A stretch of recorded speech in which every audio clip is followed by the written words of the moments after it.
Welcome back, everyone. So I'm here and I fixed my mic finally. I actually figured out what the problem was in the last couple of videos. It was actually a mic filtering issue where the background noise was getting depleted, making my mic super low so no one can hear me. So hopefully that's fixed going forward in the next couple of videos I have.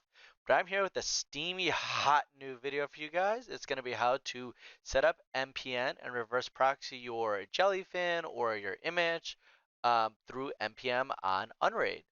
Now this is essentially the same video if you're going to be using Linux or any other Windows, whatever it may be.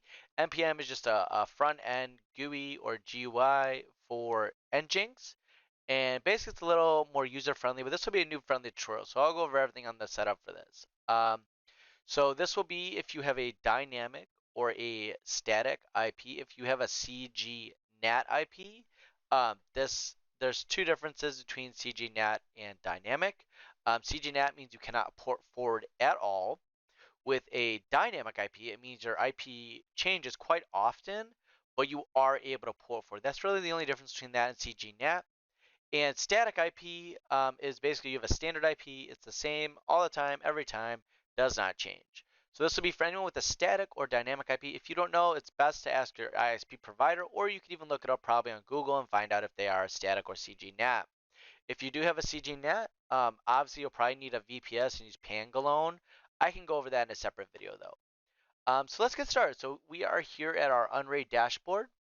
And first thing we're going to do is we're going to go into apps. And we're going to install npm. So we're going to install npm, and there's two different ones. Oops, let me go back to this. There's two different ones. You'll see there's npm and plus and Nginx Proxy Manager Official. Honestly, I like the plus. It's a little more updated. Obviously, this one hasn't been updated since like December of 24, and it's right now 9/12/25. So I'm going to go with this one. Again, it's up to you. It should be the same setup steps as long as you're using this one. Now you may see an error saying one or more ports are being used. That's fine. We're just going to click OK. And we're going to, oh, I should actually probably go over the first step. Let me do that real quick, actually. Okay, so first thing we need to do is we need to set our, if you haven't already, your dashboard for Unraid uses port 80 and 443 by default. So we need to change that so our dashboard is set so we can use NPM or Caddy or any reverse proxy, because normally the ports they use are 80 and 443.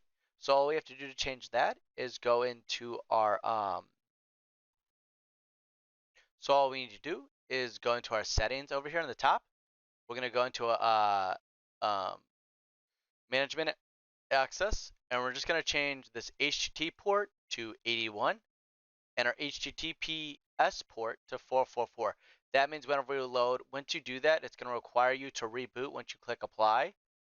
And once you do that, if you load it back up, you want to do 192.168.1 and your IP of your Unraid and use 81 to load it. That will then load your Unraid back up. Obviously, we're changing the port from 80 and 443 to 81 and 444. Once you've done that, we're going to go into apps, and now we can install npm because that is the most important part, because we do not want it taking up a port that is already being used for the Unraid GUI, or else it's going to be hard to reboot. Again, we'll still get that error because, again, I used 81 for a different port. We're just going to change the web UI port. If you have something already set to 81 or you see that error, set it to 82, and the rest can stay the same. All this is fine. The only thing we need to change is the time zone. To know your time zone, I can actually register. You just type time zone and do where you're from. I'm America, Chicago. Or you can just type where you're located, and it'll probably give you the local time zone. And if we just go to this time and date, I can list this in the description. It'll show what the time zone name is. Oh, wait, not this one. Hold on. Let's do TZ. Instead of time zone, we'll do TZ. And here we go. So we got a list on the Wikipedia TZ database. And if we scroll down and we type Chicago, because that's the closest one to me, and search it, you can just click Control F to search, and then you search it in here. Here's my time zone. This is what we're going to be TZ identifier. So we'll grab this because I'm on Central Time. We'll paste that in there. Make sure there's no spaces. Once we have that all done, everything else should stay the same. We'll just click Apply. And as we can see, it'll run all this mumbo jumbo. Wait for this to run.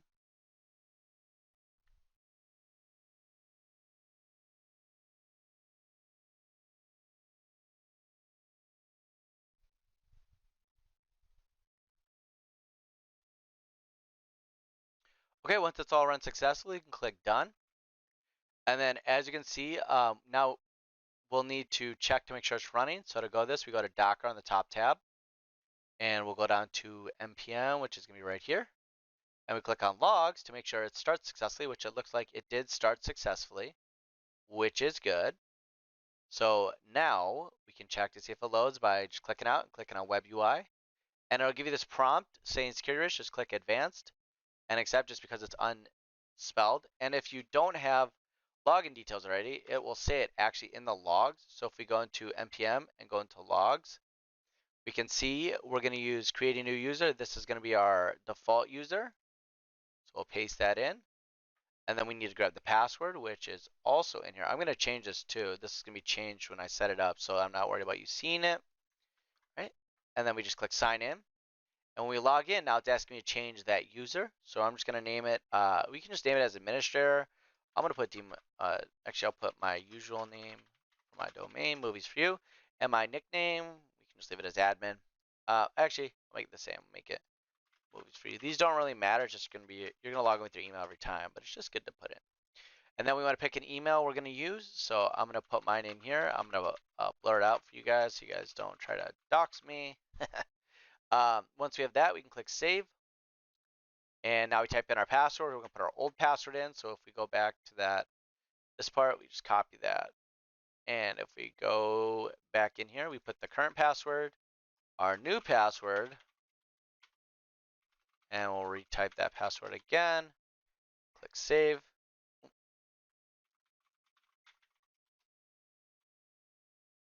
There we go. And again, I'm going to blow this out, but that's what we have to do. Now we need to go into our account and we're going to make a Cloudflare domain. This is going to be what's going to kind of propagate our IP. So to do this, we're going to go into, we're going to have to port our domain to Cloudflare, which is pretty simple. You just basically need to switch the name servers, which again, if I use my domain, this is what I use for all my streaming sites. If you go into here and you go into, let's see, where is it? You should be able to see a domain registration or domain name. Just ignore these. You should be able to register it. I have other videos on showing you how to register a domain with Cloudflare. I can link that in the description as well, actually. But we're going to scroll all the way to the bottom, and we're going to go into Get Your API Token. And we're going to create a token. I've already done one, so let me just remove that one. Hold on. Here we go. Let's delete that. All right. Create a token. And I'm going to scroll all the way down to the bottom where it says Create a Custom Token. And I'm going to name it NPMPlus. And we'll do zone. And then zone again. You can just type Z and it'll get you the right section. I'm going to read, add another. We're going to do zone. And we're going to do DNS. And this time we're going to do edit. Okay, so it's going to be zone, zone read, zone DNS edit. And we can include all zones because we want to use this for all our domains probably. Click continue. Click create. It'll give us a key and we'll copy that key. All right, next we're going to go into our NPM manager. Actually, let's pause. We're going to go into our router now. We want to port forward our router. So to do this, we go into our router page. Try this again.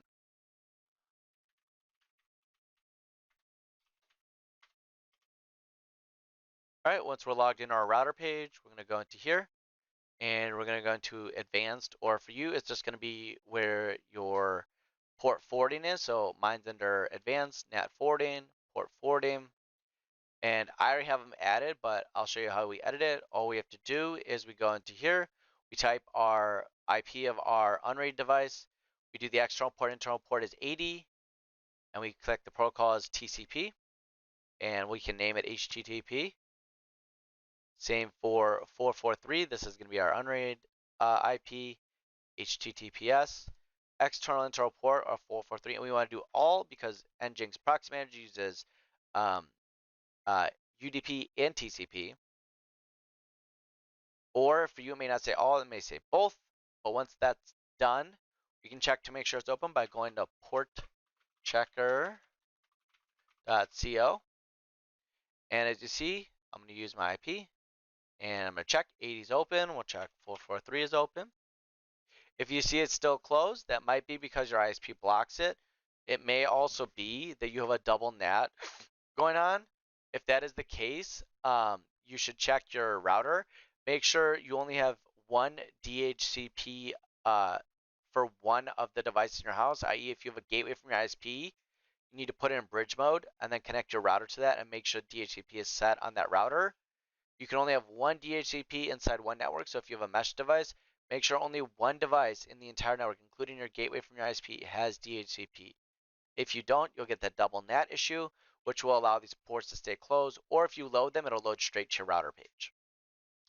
Once you've made sure those are open, we can go into NPMPlus and go into hosts, and we're going to go into proxy hosts, click add a proxy, and we're going to type the domain we want to do. So for me, it's going to be Jellyfin, so I'm going to do tv.moviesforyou.stream, and as you see, I'm going to leave it HTTP, put the IP address of our Jellyfin, so mine is the Unraid IP of ending in 158, and the port is 8096. We can enable these two things because these will just protect us from basically, or give us functionality that may not be accessible. Publicly accessible, if you want to change it to privately, you can obviously set more settings. I want it so people can see it, basically anywhere in the world. TLS, now this is important. So we're going to go into here and request a new TLS. Forwards HTTPS, this is going to make sure it always loads the secure server. Enable broadly, which will enable like background, or not background, other file extensions on our, and also prevent you from having file extensions ran that will basically security-wise hurt your system. Enable HSTS and security headers, and enable HTTP 3 quick. Use DNS challenge, and we're gonna do Cloudflare because we've already set that up. Now that API token created earlier, we're gonna take it, we're gonna paste it right in here. So I'm gonna take this and copy it and paste it in here. And again, this is the functioning one because there is no hashtag in front of it. If there's a hashtag, that means it's a note and it's not actively working or functioning. So make sure you're doing it under the one that has no hashtag. And we can click I agree and click save. There's nothing really we need to do in advance. We'll just wait for that to load. Now, if we go back to the logs, we can see if it's validating by loading up the npm logs again. And we see it's trying to get certbot to validate it. And hopefully we'll see it runs in a second. Just this right here. See, it's still loading, so we'll give it a second.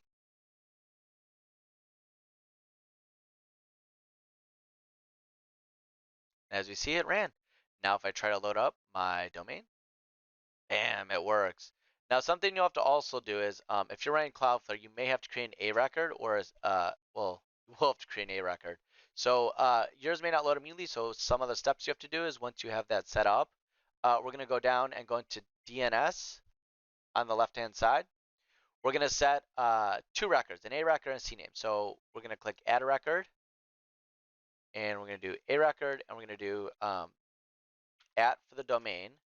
And the IPv4 we're going to get from IP Chicken, so I'm going to go ipchicken.com, grab this IP, and paste it into our Cloudflare under IPv4. Leave proxy, it's DNS only, and click save. I've already done that, so I'm not going to do that.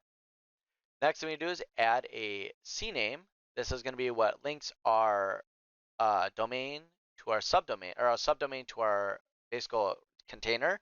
So for me, I could do Jellyfin, I could do image, I could do TV, and so for me, I'm just gonna do TV again, and instead we're gonna make sure this orange box is DNS only, and we're gonna type in an @ for our domain, so it's gonna be tv.moviesforyou, and the alias is moviesforyou. So that's why we put an @ here, because they'll just take the default domain name from the @ and we click save. I've already done that, so I don't need to do that. And we basically do this for every domain we want to pass through. So let's say I want to do image, right? So you do CNAME, let me do image, let me do an @ and now that's going to be a CNAME, and it's going to load image.moviesforyou.stream. That's what's going to load for our image setup. And then we just go and configure another one in npm. So let's say I want to do image. So I'm going to do domain names. We're going to do we'll do photos.moviesforyou.stream. And we'll put the IP as our image directory, 168.1.158, and the port I think is 2283. Again, we go WebSocket, enable mod security, enable core support. Actually, we can leave that disabled. Then we got TLS. We can just do request new. We'll do Cloudflare again. Same API key that we had before. If you don't remember it, we can always also roll an API key. So let's say I want to roll an API key, right? So let's go back to DNS. Let me do that real quick. So once I click get your API token, you can go to where our NPMPlus is and just click roll, and it'll give you a new API key like so. Now I have a new API key. Now we want to save that somewhere safe. But for now, we'll just run it.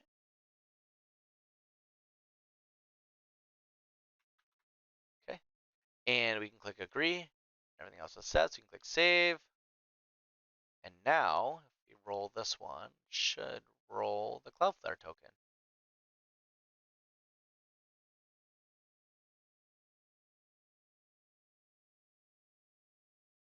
Make sure it's running in the log directory.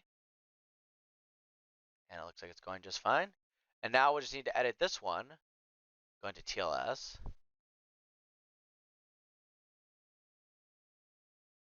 We can even set it to use the same TLS. So let's say I want to make it photos, we can use this TV, click save. And now if we run TV photos, hold on.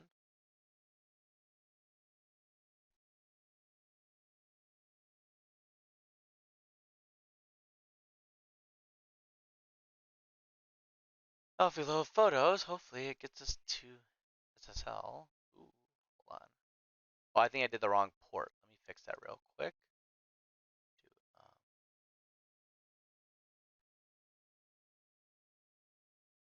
See what my port is. Oh, it's 2282. 2282. Save. It's going to re-authenticate. Now we'll try it. And there's our image directory. So it's really simple. Now, there's one last thing we need to go over. If you have a static IP, you don't really need to worry about this. But if you don't have a static IP, you do need to worry about this. If you have a dynamic IP, we're going to need to get a Cloudflare DDNS set up. And it's actually really simple. All we need to do is go into our apps on our Unraid server. And you can also do this on Windows or any other device. Just make sure the device is on 24/7 because it's going to keep trying to propagate the it's going to run basically as an update. So if your IP changes, basically it'll change in Cloudflare. So I use this one by Self-Hosters Tools. This is the one I found that works the best. Again, it's up to you if you want to use it or not. So I'm just going to edit. You can click install. And you're going to want to do two things. You want to put, again, my email is blurred, but your Cloudflare email under the email side. Your API key, which again, you can just use the same API key that we created in tokens. Or you can, one second, you can make a new one and give it a new name. Let me do that real quick. Hold on. So we click create token, custom token.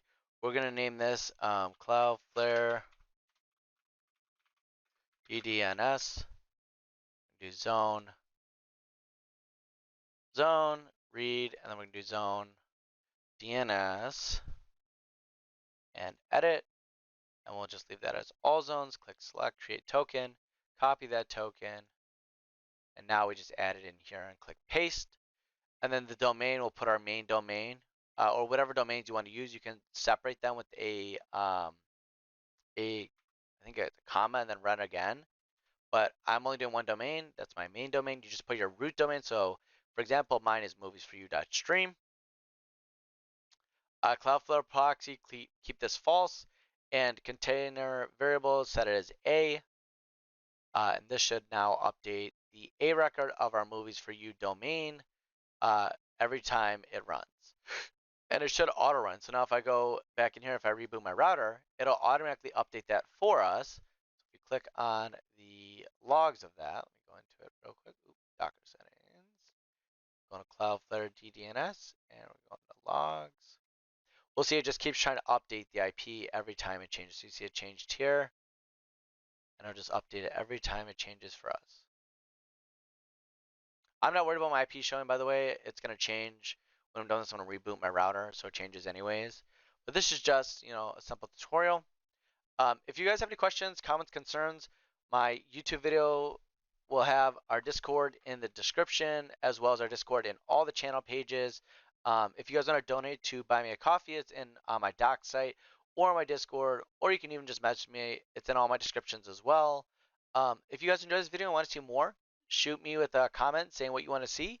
Yeah, guys, and I appreciate you taking your time to come out and check out my video.